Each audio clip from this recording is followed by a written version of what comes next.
Subscribe and press the bell icon for latest update.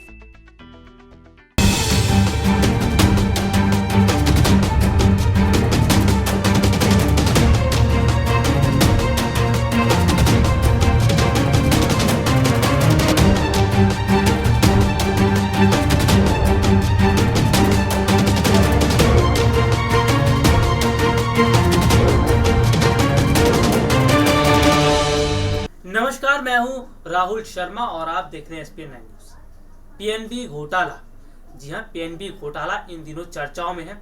हर अखबार में, हर news channel पर इसी की चर्चा हो रही है, मैगजीन में इसकी खबरें आ रही हैं। पीएनबी महाघोटाला कोई छोटा घोटाला नहीं है, कह सकते हैं 12,000 करोड़ से भी ज्यादा का जो है घोटाला हुआ है। और ये कहीं ना कहीं इस घोटाले से सरकार जो है निशाने पर आ गई है और विपक्ष लगातार निशाना भी साध रही है। और बात करूं घोटाला करने वाले की, नीरव मोदी की।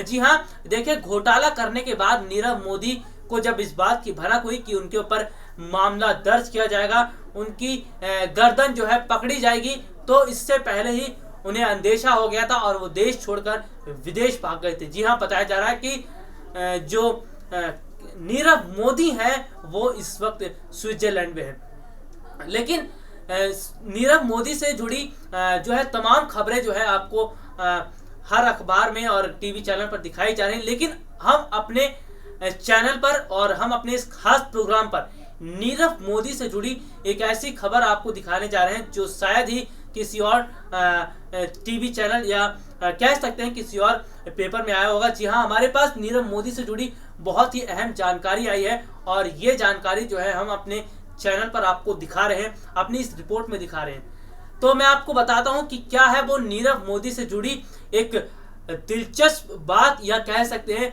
नीरव मोदी से जुड़ा एक बहुत बड़ा खुलासा, जिसको देखकर या फिर जिसके बारे में जानकर आप जो है कहीं ना कहीं हैरान हो जाएंगे और असमंजस में भी पड़ जाएंगे कि नीरव मोदी इस तरह का भी शौक रखते थे।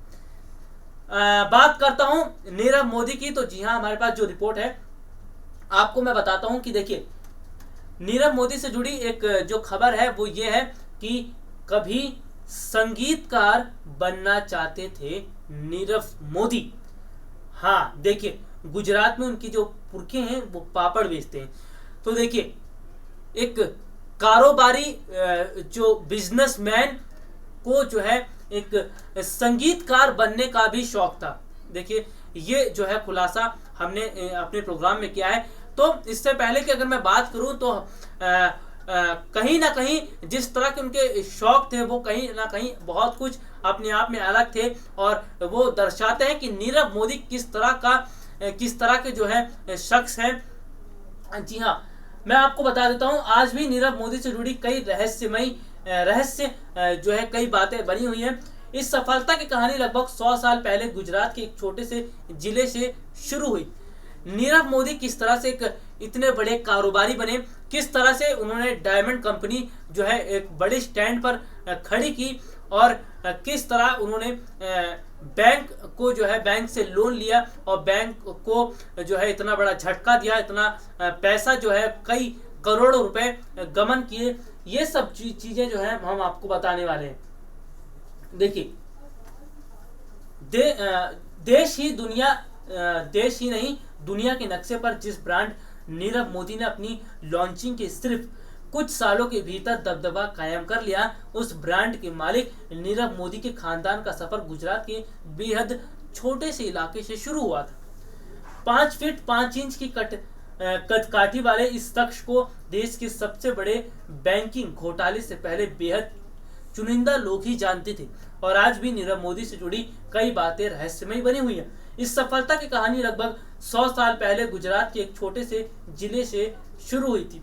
जी हाँ, बिल्कुल सही। अगर मैं आपको बताऊं कि नीरव मोदी को इससे पहले कोई नहीं जानता था, इतने बड़े कारोबारी हैं नीरव मोदी, बहुत चुनिंदा लोग ही जानते थे। लेकिन जब से पीएनबी महाघोटाला सामने आया है तब से पूरा देश जो है नीरव मोदी को जान गया है और तब से नीरव मोदी की ही जो है चर्चाएं हो रही हैं। तो चलिए शुरुआत करता हूं मैं रिपोर्ट्स के जरिए कि किस तरह से उनकी शुरुआत हुई।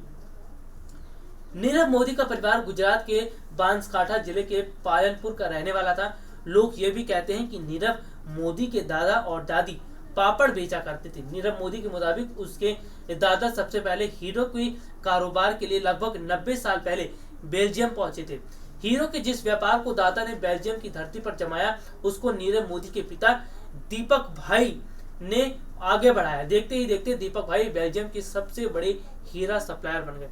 तो कहानी होती है यहाँ से शुरुआत, यानी कि नीरव के जो दादा थे, उनके दादा ने हीरे का कारोबार शुरू किया। वहाँ बेल्जियम गए, बेल्जियम में उन्होंने अपनी एक अलग पैठ बनाई और उसके बाद जो नीरव मोदी के जो पिता थे, नीरव मोदी के पिता दीपक भाई ने अपनी मेहनत से जो है इस इंडस्ट्री या कह सकते इस कारोबार को और अलग रूप दिया, अलग रूप में इसको ढाला और कहीं ना कहीं दीपक भाई बेल्जियम के सबसे बड़े हीरा सप्लायर बन गए।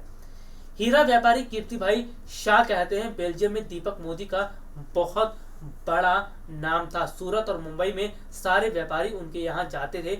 स्वभाव बहुत सख्त था और बातचीत करने का तरीका पता नहीं था। दीपक मोदी के व्यवहार की वजह से लोगों ने वहां आना जाना बंद कर दिया। 6 साल पहले दीपक मोदी खुद एक छोटे से ऑफिस में बैठते थे। देखिए, स्वभाव की बात करता हूँ दीपक मोदी की, तो दीपक मोदी का जो स्वभाव था बहुत सख्त था, बहुत बोलने का लहजा अलग ही था और इन्हीं सब वजहों के चलते जो कारोबारी थे उन्होंने उनके वहां आना बंद कर दिया था। और देखिए, एक छोटा सा ऑफिस हुआ करता था, उस छोटे से ऑफिस में बैठते थे दीपक भाई और जिस तरह से अपनी मेहनत से उन्होंने एक छोटे से ऑफिस को बहुत बड़े रूप में तब्दील कर दिया। ये दिखाता है कि दीपक ने किस तरह से अपनी मेहनत से इसको बनाया था। देखिए, अगर रिपोर्ट्स की तरफ मैं बात करता हूं तो अपने दादा और पिता से भी आगे बढ़ते हुए नीरव मोदी ने हीरे की दुनिया में एक नया इतिहास रच दिया। जी हाँ, देखिए, पीढ़ी दर पीढ़ी जो है इनका जो काम है हीरो का चला आ रहा है और अभी से नहीं, उनके दादा के समय से है, फिर उनके पिताजी आए और फिर उनके कह सकते हैं पोते नीरव मोदी ने जो है इस बिजनेस को संभाला, बिजनेस को आगे बढ़ाया और इन्होंने साफ जो है रिपोर्ट में है कि पिता और दादा से भी जो है इसको आगे ले जाते हुए उन्होंने हीरा जो कह सकते हैं नीरव मोदी ने हीरे की दुनिया में एक नया इतिहास रच दिया। बेल्जियम में जन्मे नीरव मोदी कभी संगीतकार बनना चाहते थे। देखिए, वो हीरा व्यापारी बन गए। नीरव मोदी ने साल 2000 में 15 कर्मचारियों के साथ fire star diamond international company शुरू की। जो नीरव मोदी हैं संगीतकार बनना चाहते थे और वो हीरा के व्यापारी बन गए। यानी कि जो शौक था, शौक जो कह सकते हैं वो था एक संगीतकार बनने में, यानी कि म्यूजिक में बहुत इंटरेस्ट था नीरव का। लेकिन कहते हैं कि किस्मत जो है बदलते देर नहीं रखती और बिल्कुल नीरव मोदी के साथ ऐसा यहाँ पर हुआ। नीरव मोदी जो है कह सकते हैं कि वो एक हीरा कारोबारी बन गए और नीरव मोदी ने साल 2000 में 15 कर्मचारियों के साथ फायर स्टार डायमंड इंटरनेशनल नाम से कंपनी शुरू की। साल 2002 में नीरव मोदी ने हीरो के गहने बनाने का काम शुरू किया।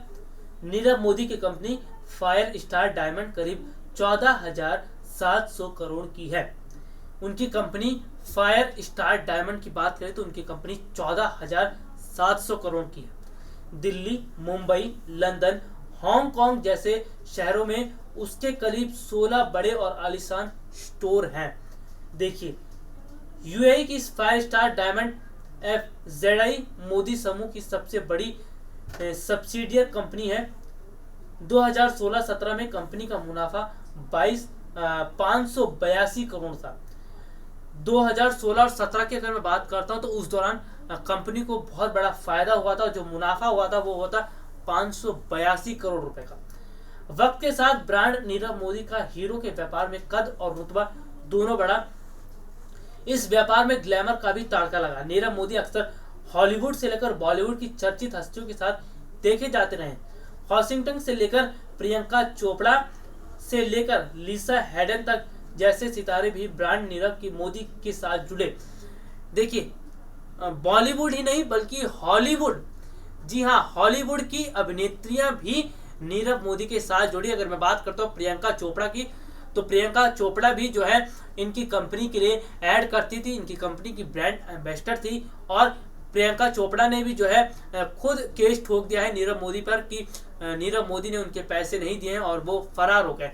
तो जिस तरह से नीरव मोदी के बारे में हमने आपको बताया कि हॉलीवुड तक की जो अभिनेत्रियां थी वो भी जो है इनके गहने पहनती थी और वो इनका प्रचार प्रसार करती थी। तो इस बात से आप अंदाजा लगा सकते हैं कि नीरव मोदी का कितना बड़ा रुतबा था और किस तरह से उनकी एक अलग पहचान थी। उन्होंने खुद एक अलग पहचान बनाई, लेकिन जिस तरह से उन्होंने पीएनबी का इतना बड़ा घोटाला किया, उससे कहीं ना कहीं सरकार निशाने पर आ गई है। और निशाने पर तब से और आई है जब से पीएम मोदी दावोस गए थे और वहां पर नीरव मोदी भी मौजूद थे और उनके साथ तस्वीर खिंचवाई थी। और इस बात को लेकर जो विपक्ष है उन पर निशाना भी साध रहा है कि कहीं ना कहीं पीएम मोदी का नीरव मोदी से कुछ खास कनेक्शन है। अगर सरकार लापरवाही नहीं बरतती तो इतना बड़ा महा घोटाला नहीं होता। फिलहाल इस मामले में अभी जांच चल रही है, लेकिन कहीं ना कहीं बिल्कुल सरकार की लापरवाही यहाँ देखने को मिली है कि अगर सरकार वक्त रहते जो है कोई ठोस कदम उठाती और वक्त रहते ही सजग रहती तो इतना बड़ा महा घोटाला नहीं हो पाता। तो इसमें कहीं ना कहीं जो रिपोर्ट्स भी सामने आ रही हैं उसमें भी साफ जाहिर होता है कि नीरव मोदी का पीएम मोदी से कुछ न कुछ खास कनेक्शन तो है और इसी कनेक्शन की वजह से नीरव मोदी ने इतना बड़ा घोटाला किया है। बहरहाल आज के इस प्रोग्राम में इतना ही। अगली बार आपसे दोबारा मुलाकात होगी, तब तक ले इजाजत दीजिए। नमस्कार।